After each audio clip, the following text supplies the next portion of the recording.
Hey guys, so it's been a while since I've actually done an update on this, maybe a week or so. The reason why I've been doing that is because I was waiting for an alternator to turn up because the one that I had on there originally packed up. So now I've actually got that in. You can see that somewhere in the darkness, and that's all on. And also now I'm going to be putting on the viscous fan and the bracket for the pipe that leads to the turbo. So that goes into the inlet manifold.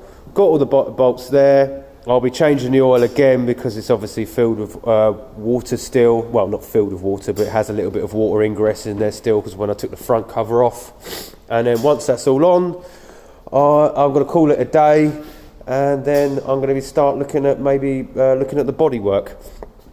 So yeah, just another quick glance at the engine, where I am with it. So I haven't really done anything to it since the last time you saw it. Okay, cheers. Hope you enjoy the small update that I've done. Thank you very much. Like, share and subscribe.